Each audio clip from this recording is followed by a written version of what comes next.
A quick pros and cons of the Behringer TD-3. It's a sort of a mini review.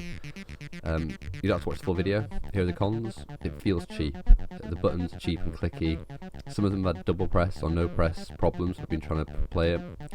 The workflow is very old fashioned. I've had issues with the distortion level jumping about, and there's no midpoint stop knob on the tune knob.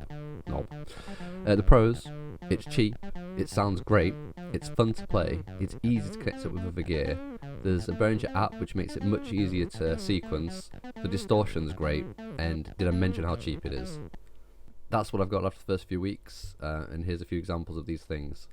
Firstly, when you get it out of the box, you'll see how light it is. It weighs nothing, it's cheap plastic. The buttons, very clicky. Yeah, you get what you pay for. I have had the issue where some of the buttons, mainly the low C, sometimes it does a double press, or sometimes it just doesn't register.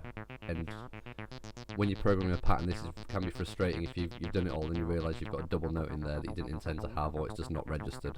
But that only seems to be one or two of the buttons that have done that on occasion. The sounds are great.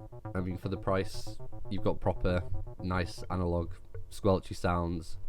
There's a sawtooth for the square wave. You can get a lot of different stuff going on. As for the workflow, I know it's an 80s clone, but it just feels so dated to use. You have to first put in how many steps you want, then you put the pitch in, then you have to go to the timings, and then you have to cycle through note by note to edit up and down, add slides. It's quite cumbersome to get around to doing, especially if some of the buttons don't respond. You have to go back and correct, and I find the building a track even more complicated.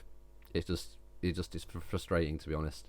But Behringer have got this app which allows you to sequence on the computer, and it's easy to transfer, copy different patterns to different banks on the unit, and to be honest, it makes it much easier than doing it all on the hardware itself. Although that is good fun and you do come up with some crazy stuff, it can be frustrating if you're actually trying to program some specific stuff in there.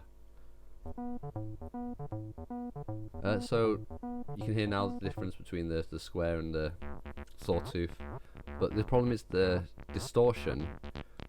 It sounds great, but the volume jumps up and down wildly depending on what you've got the other controls set at, and if you're just going to have it on all the time, it's not an issue.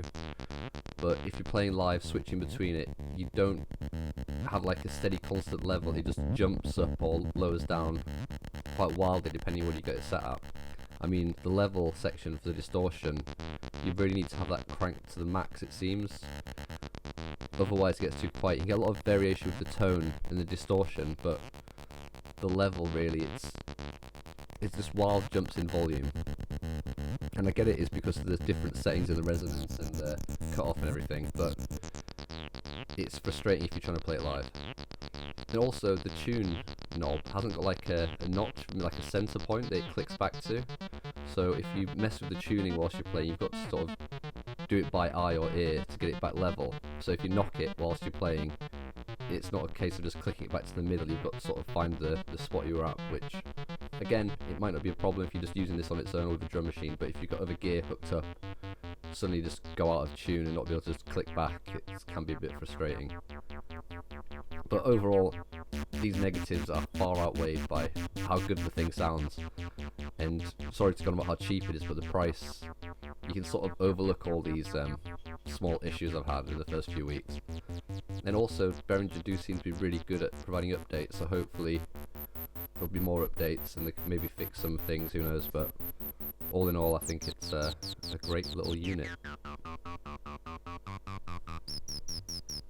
Thanks for watching so far to the end, if you still are.